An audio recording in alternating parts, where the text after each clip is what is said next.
What's going on, peeps? It's Wrath here, hanging out today, playing some Idle Heroes. I want to thank you guys so much for coming out with me today. If you liked the video, don't forget, smash that thumbs up button to show your support. And if you haven't already, don't forget to subscribe as well. Alright guys, we're here today on the private server, because we've got to do some summons and such over here.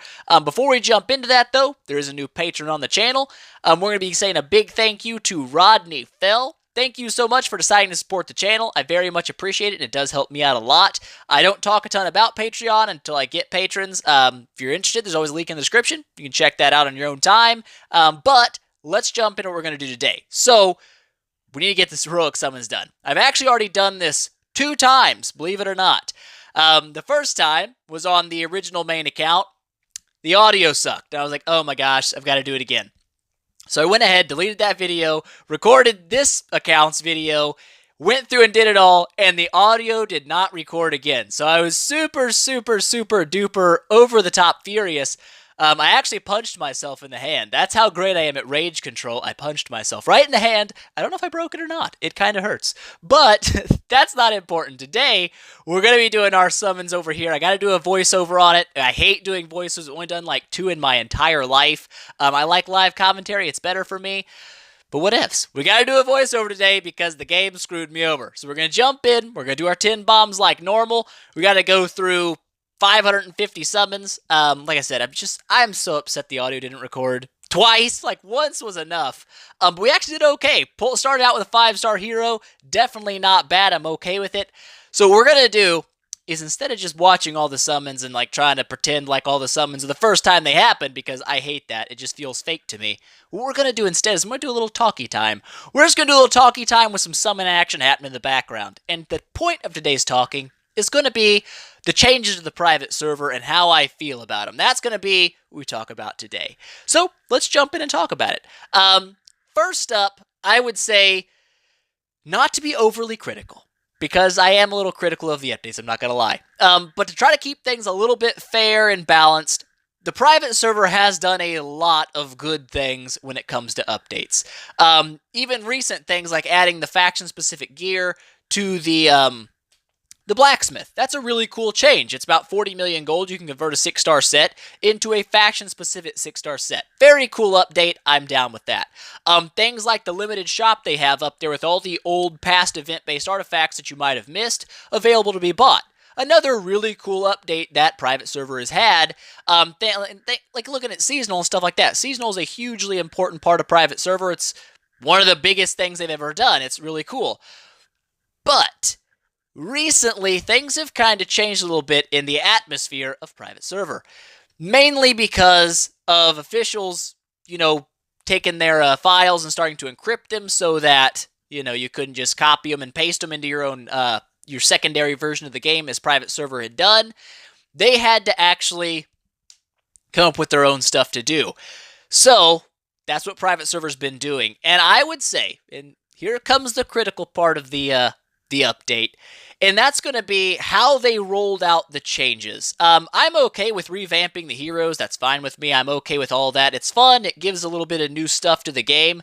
However, when you do that, generally it's always a good idea to do less. Okay, less is more. That's an age-old saying, and it does make sense in a lot of cases. Obviously, less money is not more money. But in this case, changing less stuff at a time actually does a lot more for you than changing everything at once. And that was one of my biggest gripes with the recent change to heroes, was that it wasn't just like a, couple heroes here and there. They literally changed almost every hero in the game all at once. The biggest problem with that is that you've opened up a huge can of worms. All right, to me, I like to compare it, like back in my younger days, I loved to tear stuff apart. It was the funnest thing to ever do. You just tear things apart and you're like, oh, this is really cool, look how it works. But then you couldn't get it back together. So it stayed torn apart. I did that all the time. It feels to me almost like private servers making that same mistake, but with their game. What they've done is, instead of just kind of slowly taking things apart and seeing how it worked and seeing how it fit back together, they instead just tore the whole thing apart and said, surprise, we're starting over. Now, I don't know how gifted the dev team is in balancing heroes. I'm not, I don't know what their expertise actually is. But I would say it's going to be very, very hard and difficult to balance a game that you literally just flipped upside down and turned on its head. You've changed almost every hero that there is at 10 star, and now you've got to find out how those changes are going to affect all the people that are playing your game. That's not necessarily an easy thing to do because it's going to take time for people to build these heroes up and see how they function. And when they do that, if you decide, okay, we made this hero too strong, the people that invested in that hero are going to be pretty bummed out when you say, hey, guess what? We're going to have to nerf this hero now because we made a mistake when we updated. That's not a good place to be, and it's hard enough to deal with stuff like that when it's 1 or 2 or 3 or 4 heroes at a time, let alone the vast majority of heroes in the game. That's my first biggest worry with the private server, is the fact that they've changed too much too fast, and it might actually turn around and blow up in their face instead of being the great change that it could have been had it been sprinkled out over a little bit of more time. Like, hey, let's start and do Shadow Faction heroes first and then move to doing the rest of them. Or even as simple as like, let's just not change anything for a couple of months, and all the changes we want to make, let's test them all out first on our own little separate server area and see how all this is going to play out together, rather than just dumping it out to the public and hoping that it works really well.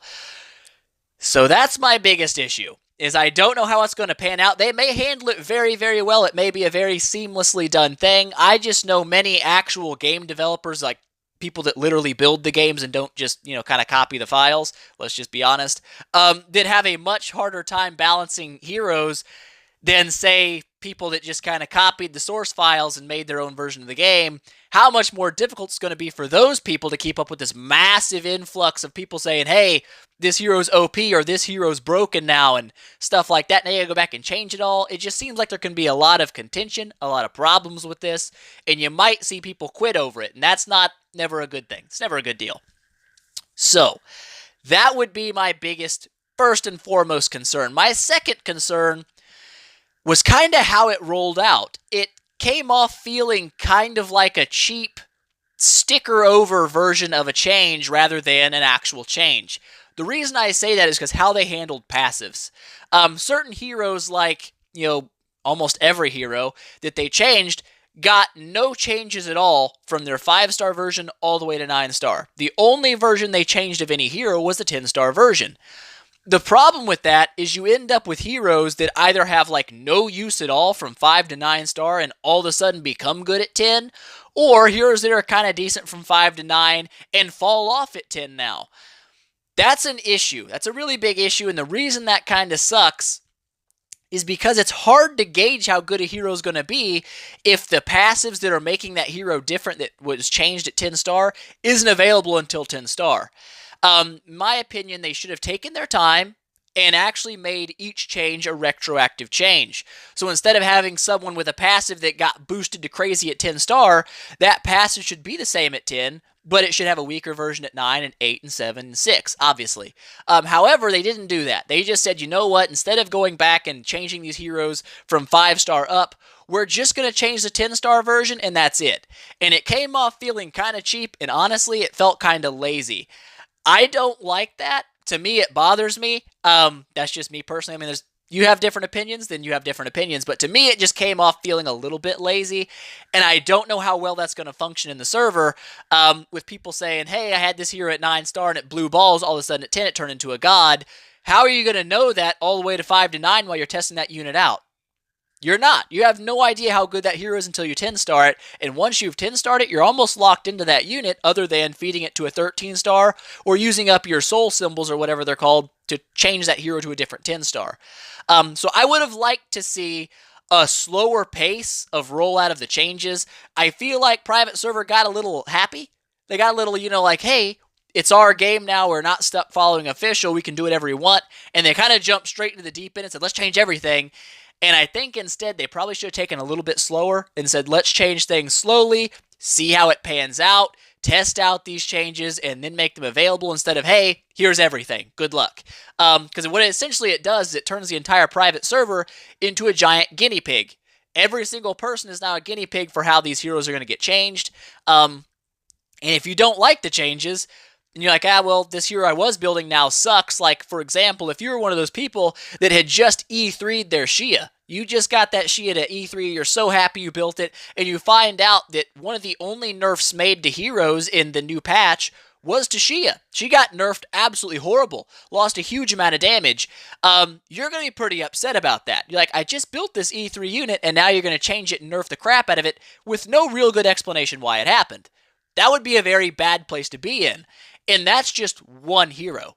That is just one hero that's been changed for a negative capacity or a nerf. Most everything else was buffed or changed in a positive way, in my opinion. And they were good changes so far that I can tell. But like I said, there's going to be a lot of testing that has to be done for that's actually shown. Are they OP or game breaking, or are they just new, now buffed? Something to keep in mind. So, in that sense of thinking, all right, maybe they should have took a little slower. And if you think about it, now that everything's been changed, you can't put the cat back in the bag. It's already out. All right, cat's out of the bag. The updates are out here. In the next couple of months, you're going to have to see a lot of balancing take place. That's what happens when you change things, is you have to rebalance. So you might see a lot of people building up these new 10-star units and having a great time doing it. But at the same time, after they've done that, a new nerf comes in because they found out, well, this hero's a little OP, and they kick that unit back down a couple of notches where it's not quite as good as it was, and then that person wasted all their fodder to upgrade that unit's going to be pretty upset. So you can see it kind of can get really big really quick with people being upset about the changes, and that's why it's always better when it comes to big changes like this to take it slow, don't go blasting through it, and take your time. So that's my biggest arguments with the updates. The rest has been pretty good. Like I said, that you're seeing on right now, the 6-star class-specific stuff is a really good change. It was a smart change. It made sense. I liked it. Like I said, that's a really great change for the server. There's nothing wrong with that. It's good the way it is. I like it. But at the same time, while there is a lot of good coming out, there's also a lot of not good coming out. And certain simple things that don't really make sense, like private server were the people that pioneered the monthly event kind of thing. Official took it over, made it great, but private server never really answered back with hey, let's do some monthly events. It just didn't happen, which is surprising to me. I figure a monthly event with a shop would have showed up in private server within a couple of weeks after official did it because it made sense. It was a really good change. So they fell behind in some areas. They pioneered in some other ones. And like I said, it remains to be seen how this whole hero change issue is going to play out. I don't really know. I'm not super optimistic about it. I feel like there's going to be a lot of hurt feelings and a lot of upset players over the next couple of months about nerfs and changes that have to be made. But that's where we're going to leave it. It's not the most uplifting episode, I know that. But sometimes you just got to point your fingers at things, all right? And I pointed my fingers at some stuff. But we did everything we wanted to do today in the video. We went through, we got our summons done, which is what I wanted to do. I actually did it twice. Like I said, I spent over 1,000 heroic summons, and none of the footage audio was usable. It was really upsetting. But yeah, we knocked it out. We got everything we needed. We didn't get a ton of heroes that I really wanted, but really and honestly, I just wanted food this time for my heroic summons anyway. It wasn't a big deal. I just needed food, so I picked up the food. And now we've got decent amounts of it. Nothing really great came in light or dark. I did pull a Gurky on this account, which was the first Gurky this account has ever pulled, which was almost blasphemy. It's a thing, though. We got one now, so it feels good. I can change my picture to a Gurky, and I like that. But that's pretty much all. We wanted to get the heroic summons done. I did. The audio sucks, so I had to do a voiceover. I hate voiceovers so much. I'm so sorry. They don't feel genuine to me. They just don't. They feel kind of like they were a little bit cheap. And that's kind of where we're at. So, pretty much, that's going to be it for the day when it comes to what we've done. We've got the heroic summons knocked out. I'm a little bit wary to upgrade new units I haven't upgraded before. Because, like I said, in the next couple of months, we have no idea what's going to get changed or buffed or nerfed or, tweaked around. So, it's not exactly something that I'm super excited about building new units. I'm kind of hesitant, because if you build a new unit, it might get nerfed in a month or two because it was too OP, and then you're back in the same boat of, well, now I've got this mediocre unit that I've put all this fodder into, and I don't like how that came out. I feel like it should have been done a little bit slower, a little bit better, and you would have felt better about it, but hey, this is where we're at in the private server. Hopefully it all comes out and works well. It may not, but we'll see. You know what I'm saying? We'll see how it all goes. But that's going to be it for today, guys. I hope you enjoyed it, even though it wasn't the most exciting episode, the happiest episode. It's just my opinions on the stuff, on what's been changed. Everyone's got their own opinion. I'd like to hear yours in the comments. How do you feel about the new private server changes? What do you think needs to be changed? What do you think needs to stay the same? Let me know. But that's it for today, guys. I hope you enjoyed it. If you liked the video, please make sure, smash that thumbs up button and show your support. If you haven't already, don't forget to subscribe as well, and tell your friends about it, because that definitely helps me out a lot. And I will see you guys in the next one.